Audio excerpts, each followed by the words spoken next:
Welcome to exam ambition. आज है 15 अप्रैल 2021 और 15 अप्रैल 2021 से करंट अफेयर्स के जितने भी इंपॉर्टेंट क्वेश्चन बनेंगे सारे आज हम इस वीडियो में डिस्कस करेंगे। तो चलिए स्टार्ट करते हैं।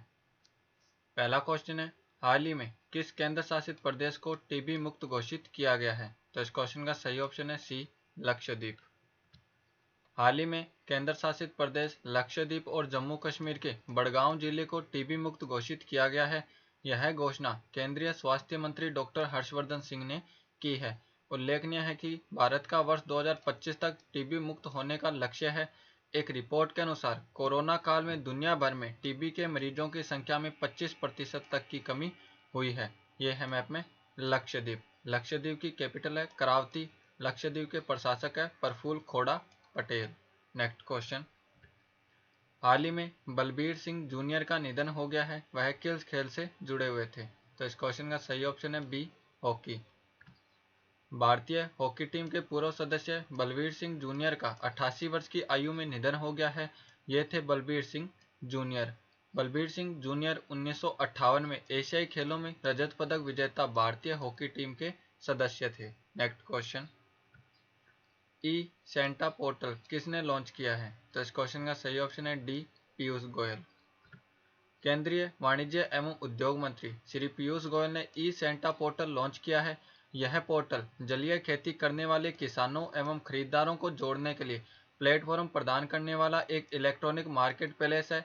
ई सेंटा का पूरा नाम electronic solution for augmenting NACSA farmers trade in aquaculture है। इससे किसानों को अपने उत्पादों का बेहतर मूल्य मिलेगा एवं निर्यातक भी सीधे किसानों से उत्पादों की खरीद कर सकेंगे। NACSA अर्थात national centre for sustainable aquaculture एक संगठन है। इसकी स्थापना 2007 में जलीय खेती करने वाले किसानों के जीवन स्तर में सुधार करने के लिए की गई थी। नेक्स्ट क्वेश्चन, बोहांग बिहू त्योहार किस राज्य में मनाया जाता है? तो इस क्वेश्चन का सही ऑप्शन है सी, असम।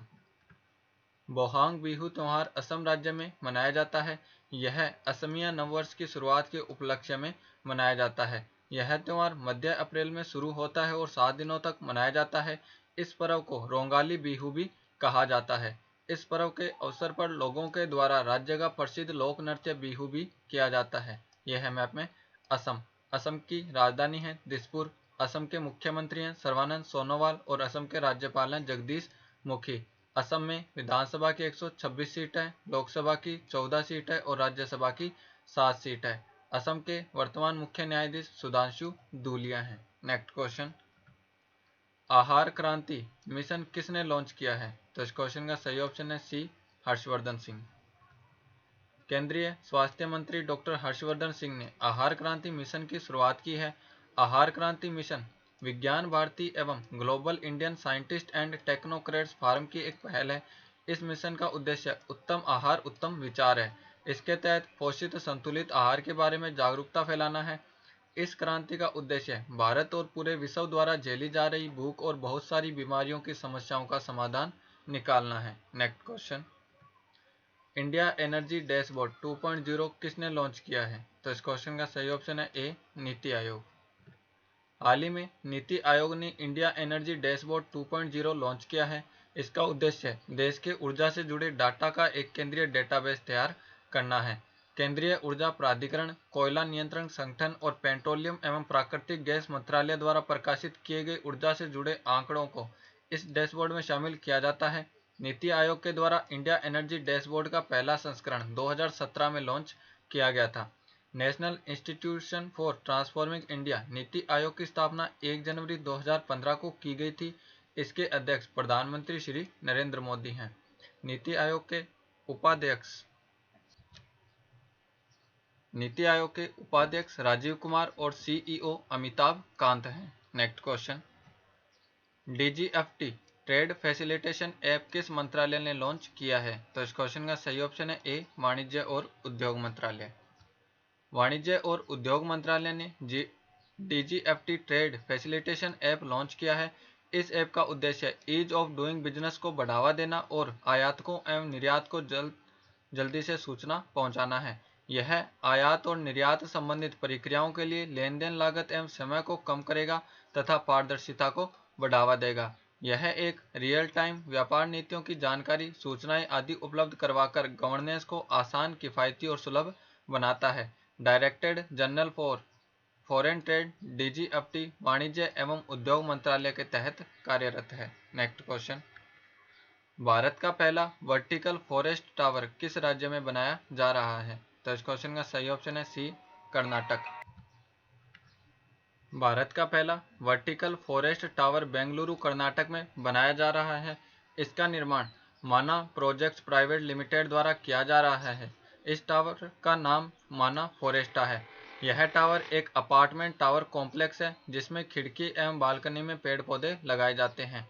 यह इटली के बास्को वर्टिकल नामक बिल्डिंग की तरह बनाया जाएगा। यह मैप में कर्नाटक। कर्नाटक की राजधानी है बेंगलुरु। कर्नाटक के मुख्यमंत्री हैं बीएस येदियुरप्पा और कर्नाटक के राज्यपाल हैं वजुभाई वाला। कर्नाटक में विधानसभा की 224 सीट है, लोकसभा की 28 सीट है और राज्यसभा की 12 सीट है। कर्नाटक के वर्तमान मुख्य न्यायाधीश अभय श्रीनिवास ओका हैं। नेक्स्ट क्वेश्चन, किसी दूसरे सर्वोच्च नागरिक फ्रांसीसी सम्मान night of the order of arts and letters से सम्मानित किया जाएगा? तो इस क्वेश्चन का सही ऑप्शन है डी, गुनीता मोगा। प्रसिद्ध फिल्म निर्माता गुनीता मोगा को दूसरे सर्वोच्च नागरिक फ्रांसीसी सम्मान night of the order of arts and letters से सम्मानित किया जाएगा। ये हैं गुनीता मोगा। इन्हें भारत में फ्रांस के राजदूत के द्वारा सम्मानित किया जाएगा। गुनीता मोगा ने Masaan, lunch box, Haraamkhor, period, end of sentence इत्यादि प्रसिद्ध फिल्मों का निर्माण किया है। नेक्स्ट क्वेश्चन, इंदिरा गांधी सांस्कृतिक केंद्र IGCC के द्वारा किस देश में संस्कृत शिक्षण ऐप लिटिल गुरु लॉन्च किया गया है? तो इस क्वेश्चन का सही ऑप्शन है बी, बांग्लादेश। इंदिरा गांधी सांस्कृतिक केंद्र IGCC के द्वारा बांग्लादेश में संस्कृत शिक्षण ऐप लिटिल गुरु लॉन्च किया गया है। यह ऐप विश्व भर में विद्यार्थियों, धार्मिक विद्वानों, भारतविदों और इतिहासकारों के बीच संस्कृत को बढ़ावा देने के लिए IGCC के अभियान का हिस्सा है। भारतीय सांस्कृतिक संबंध परिषद IGCC भारत सरकार का एक स्वायत्त संगठन है। इसे 1950 में स्थापित किया गया था। यह है मैप में बांग्लादेश। बांग्लादेश की राजधानी है ढाका। बांग्लादेश की करेंसी है टका। बांग्लादेश की प्रधानमंत्री हैं शेख हसीना और बांग्लादेश के राष्ट्रपति हैं अब्दुल्ला हामिद। नेक्स्ट क्वेश्चन, क्षेत्रीय वृहद आर्थिक भागीदारी RCEP समझौते को पूरी तरह लागू करने वाला पहला देश कौन सा है? तो इस क्वेश्चन का सही ऑप्शन है डी, सिंगापुर। सिंगापुर क्षेत्रीय वृहद आर्थिक भागीदारी RCEP समझौते को पूरी तरह लागू करने वाला पहला देश है। RCEP चीन द्वारा संचालित दुनिया का सबसे बड़ा मुक्त व्यापार समझौता है। इस समझौते के साथ ही सिंगापुर RCEP को मंजूरी देने वाला 15 देशों में शामिल हो गया है। RCEP एक बहुपक्षीय व्यापार समझौता है जिसमें 10 आसियान देशों के अलावा जापान, न्यूजीलैंड, ऑस्ट्रेलिया, चीन और दक्षिण कोरिया शामिल है। नवंबर 2020 में RCEP पर 15 देशों के द्वारा हस्ताक्षर किए गए थे। भारत ने RCEP को 2019 में छोड़ दिया था। यह है मैप में सिंगापुर। सिंगापुर की कैपिटल है सिंगापुर सिटी और सिंगापुर की करेंसी है Singapore dollar. Next question, Lilavati पुरस्कार 2020 किसके द्वारा प्रदान किया गया है? तो इस क्वेश्चन का सही ऑप्शन है सी, AICTE। लीलावती पुरस्कार 2020 अखिल भारतीय तकनीकी शिक्षा परिषद AICTE के द्वारा प्रदान किए गए हैं। केंद्रीय शिक्षा मंत्री श्री रमेश पोखरियाल निशंक ने महिला सशक्तिकरण के लिए विजेताओं को यह पुरस्कार प्रदान किए हैं। इन पुरस्कारों का उद्देश्य पारंपरिक भारतीय मूल्यों का उपयोग करके समाज में जागरूकता पैदा करना है। इस पुरस्कार में महिलाओं में स्वास्थ्य, साक्षरता, उद्यमिता, आत्मरक्षा, स्वच्छता और कानूनी जागरूकता जैसे कई क्षेत्रों को शामिल किया गया है। नेक्स्ट क्वेश्चन, हाल ही में किसके द्वारा जलीय कृषि उत्पादों के प्रमाणन के लिए शापरी योजना लॉन्च की गई है? तो इस क्वेश्चन का सही ऑप्शन है ए, समुद्री उत्पाद निर्यात विकास प्राधिकरण। समुद्री उत्पाद निर्यात विकास प्राधिकरण एमपेडा के द्वारा जलीय कृषि उत्पादों के प्रमाण के लिए शापरी नामक योजना विकसित की गई है। शापरी संयुक्त राष्ट्र के खाद्य और कृषि संगठन के जलीय कृषि प्रमाणन पर तकनीकी दिशा निर्देशों पर आधारित है। शापरी एक संस्कृत शब्द है जिसका अर्थ मानव उपभोग के लिए उपयुक्त मत्स्य उत्पादों की बेहतर गुणवत्ता है। समुद्री उत्पाद निर्यात विकास प्राधिकरण एमपेडा की स्थापना 1972 में समुद्री उत्पाद निर्यात विकास प्राधिकरण अधिनियम 1972 के तहत की गई थी। यह केंद्रीय वाणिज्य और उद्योग मंत्रालय के अधीन कार्य करता है। एम्पेडा का मुख्यालय कोच्चि, केरल में है। नेक्स्ट क्वेश्चन, विश्व चगास रोग दिवस वर्ल्ड चगास डिजीज डे कब मनाया जाता है? तो इस क्वेश्चन का सही ऑप्शन है डी, 14 अप्रैल। विश्व चगास रोग दिवस वर्ल्ड चगास डिजीज डे प्रत्येक वर्ष 14 अप्रैल को मनाया जाता है। यह दिन पहली बार 14 अप्रैल 2020 को मनाया गया था।